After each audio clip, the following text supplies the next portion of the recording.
이번 사고는 아주 평범한 사고입니다. 너무나 평범한 사고인데요. 근데 재미있는 내용이 있습니다. 어떤 내용인지는 좀 이따 설명드리고요. 먼저 영상 보시겠습니다. 불박차 갑니다. 정상적으로 직진 신호에 따라서 직진하고 있는데요. 신호에 따라 직진하고 있습니다. 저 오른쪽 보세요. 오른쪽에 차 한 대가 서 있습니다. 여기요, 요 차요, 요 차가 서 있다가 앞차는 보내주고 슬금슬금 움직이더니 불박차 지나는데 아이쿠 욕 나오지요. 네, 지금 불박차 운전자 욕하는 거 제가 목소리로 가렸습니다. 아니 저 차가 왜 저럽니까? 저기서 서 있잖아요. 서 있다가 앞차는 보내주고 바로 뒤에 불박차 한 슬슬 바퀴 움직여서 불박차 지나가면 가겠지 싶었는데 그런데 참 여기서 지나가는데 이거 누구 일부러 이러고 지속 공격하는 것도 아니고요.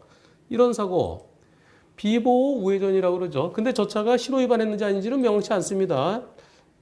우선 횡단보도 보행자 신호가 깜빡. 아직 지나. 이제 빨간불. 이제는 가도 돼요. 여기. 요 신호. 요 신호가 여기 보행자 신호일 때는 우회전하면 안 되죠. 이제 보행자 신호 꺼졌으니까 우회전해도 됩니다. 원래는 요 뒤에 서 있었어야 되는데요. 그때는 이 차가 이렇게 횡단보도를 가로막고 서 있으면 좀 밉죠.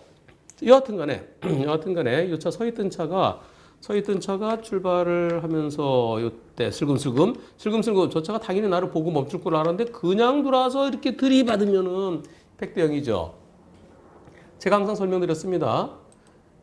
이렇게 직진해 가는데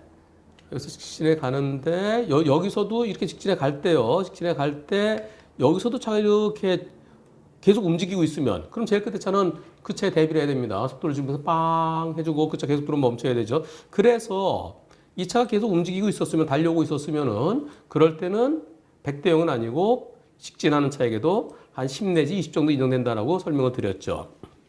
한편 여기 보니까 재밌는 게 또 하나 있네요. 여기요. 요럴 때요. 자, 보세요. 제가 뭘 하나 또 발견했는데요. 지금 여기서 4차로 1, 2, 3, 4차로인가요? 4차로 오다가 4차로에서 하나가 포켓차로가 생기네요. 여기 포켓차로 생겼죠, 여기. 우회전. 여기서 직진 금지는 없습니다. 직진 금지 표시는 없어요. 없지만 이거 포켓차로죠. 포켓차로에서는 일종의 포켓차는 똑같은 거죠. 여기서 직진하면은 앞이 막힙니다. 그래서 보시죠. 자, 만약에 저 우회전 차로에서 직진하게 되면은 저 앞이 막혀 있어요. 앞이 막혀 있어 갖고 직진하게 되면 어떻게 될까요? 여기를 파고 들어와야 되죠. 이런 데는 직진 금지 없더라도 여기서 직진하는 것은 얌체짓이죠. 예, 그러다 사고 나면은 우회전 차로에서 직진한 차에게 100% 물론 직진 금지가 없기 때문에 지시 위반이라 할 수는 없지만은 그러다 들어오면 그 차가 거의 전적인 책임져야 됩니다. 자, 이제 다시 돌아가서 이 차랑 사고 난 거예요. 서 있던 차, 불박차 지나가는데 슬금슬금 바퀴 조금 움직이다가 뻥! 당연히 100대 0이죠. 근데 보험사에서 뭐라 그랬을까요? 보험사에서 뭐라 그랬는지, 여기서, 자. 보험사에서 이 사건에 대해서 뭐라고 했는지 80대 20이라고 합니다. 80대 20이라고 판례에 따라서 80대 20이라고 합니다. 판례 가져와봐. 그럼 판례가 어디 있어? 한 변호사님 유튜브에서 비슷한 사례로 기습공격을 당했다라고 말씀하신 거 완전히 기습공격 당했죠. 제가 그런 사고를 당하니까 어이가 없습니다. 상대차가 제가 빠르게 달린 것도 아니고요. 상대차가 서 있어서 당연히 서 있겠지 예상했으나 그러나 예상하면 안 되는구나. 소위 잃고 예양권 고치는 격이 됐구나. 근데 저럴 때 어떻게 더 대비를 하겠습니까? 저는 더 이상 대비할 수가 없어요. 100대 0이죠. 그래서 이분께서 뭐라 그랬냐면은 저도 모르게 쌍욕을 뱉었는데요. 죄송합니다 그러셨는데 쌍욕 나오죠. 욕이 나옵니다. 욕 안 하면 이상한 거죠. 근데 그 보험사 직원한테 더 심한 욕을 해주고 싶습니다. 라고 했습니다. 그랬는데 이 사건이 80대 20 얘기하다가 100대 0으로 바뀌었대요. 변호사님 오늘 오전에 100대 0으로 처리됐습니다. 고맙습니다. 그래서 제가 궁금해서 보험사가 80대 20 얘기하다가 왜 100대 0으로 바뀌었나요? 궁금하네요. 그랬더니 글을 올려주셨습니다. 자, 이 사건이요. 그날은 괜찮았는데요. 다음날 병원에 가니까 그 다음날부터 아파요. 그렇습니다. 보통 일반적으로 목이나 허리 다친 경우는 그날은 모릅니다. 그 다음날 아침부터 아파요. 예. 당해보신 분은 알아요. 그래서 이 사건에 대해서 제가 금감원에 민원 넣겠다라고 얘기했습니다. 그리고 양쪽 보험사 과실 나눠먹기 같으니까 우리 쪽이고 상대방 보험사고 다 걸겠다 강력하게 얘기하니까, 그러니까 우리 보험사 담당자가 상대방 담당자에게 전화해서 전화하니까 상대 보험사의 차장급 좀 높은 사람이 100대 0을 들고 오더군요. 예. 저 높은 사람하고 얘기를 해야 해결이 되는군요. 그런데 왜 처음부터 100대 0 안 해주는지 답답했다. 일단 한민아 선생님 고맙습니다. 또 글이 또 올라왔는데요. 상대편 운전자가 90대씩까지 인정하겠다. 100대 0 인정 못한다.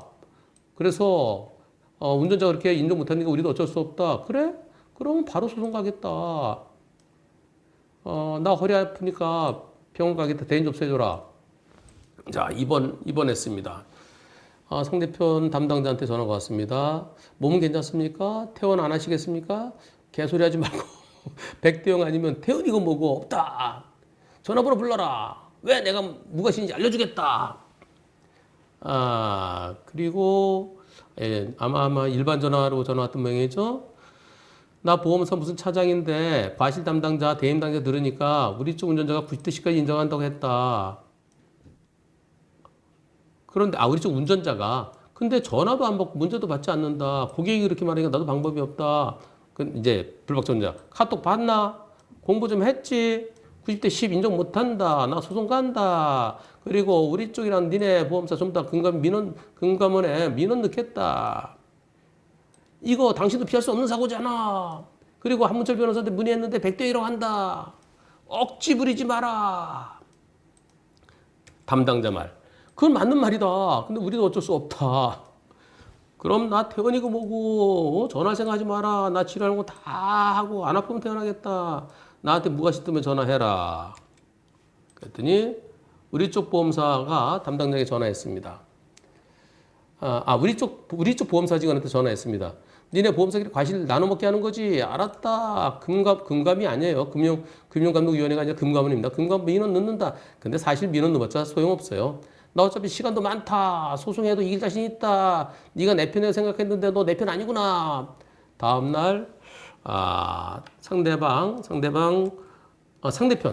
대인 담당자랑 통화했습니다. 상대편 보험. 내가 우리 쪽 보험사, 우리 쪽 운전자. 담당자, 저쪽. 상대편 보험사 직원이네요. 우리 운전자 남편과, 여성이 운전자군요. 그래서 우리 측 계약자 남편과 통화해서 설득했다. 무과실 받아냈다. 퇴원해줘라. 금감원에 민원 넣지 말고. 그리고 좀 합의금 좀 깎아달라. 당신이 차장이니까 차장이 아니고 밑에 쫄다고 했다면 나는 계속 스트레스 받을 것이다. 보험사는 이런 식으로 처리하나. 어쨌든 내 목적은 무과실이었으니까 알았다. 좀 있다가 우리 측 담당자한테 전화 오더군요. 금감원에 민원 넣지 마세요. 네. 그래서 끝났습니다. 그리고 제가 재밌는 대화가 이어졌군요. 네. 그래도 그 보험사 직원들이 상대편 보험사 직원이 높은 사람이 차장이 저도 못 피합니다. 근데 우리 계약자가 100대 0 절대 인정 못 한답니다. 그러니 전들 어떡하겠습니까? 계약자한테 그래야죠. 거꾸로 선생님이 저쪽 상대편 운전자 입장이라면 어떻게 생각하시겠습니까? 역지사지로 생각해야죠. 네, 이번에는 우리 고객님께서 이번에는 잘못하셨네요. 아마 그 차를 못 보신 것 같습니다. 네, 이거는 그 누구도 못 피할 사고죠. 100대 0 그냥 인정하고 마무리하는 게 좋겠습니다. 이렇게 설득을 해야죠. 그래도 이분은 공부를 많이 하셨으니까 이렇게 당당히 대응할 수 있었죠. 그래서 한문철 TV 많이 보시면은요, 소송 안 가도 이렇게 상대편을 설득해서 이게 서희가 저 어디입니까? 이 거란족? 거란족 누군가요? 누구가 또 딱 담판해 갖고서 세 가지 당신들이 고려를 침략하면 안 되는 이유 서희 담판 해 갖고서 그래갖고 그 물리쳤다고 그러죠. 싸우지 않고서도요. 근데 소송하지 않고 이기는 게 최고입니다. 민원 넣지 않고 이기는 것이 최고입니다. 그런데 많이 아프셨나 봐요. 네. 그 다음날 아침에 일어나고 몸을 못 움직이는 경우도 있습니다. 그래서 저 정도 갖고 입원하나라는 분들 계실 텐데 막상 보면은 뒤에서 들이받은 경우보다 옆에서 예상치 않은 데서 받치면요 충격이 자세에 따라서 꼼짝 못해갖고 진짜 며칠 또는 한 일주 정도 입원해야 되는 경우도 있습니다. 원만히 해결되셨다니까 참 다행이네요. 재밌었죠?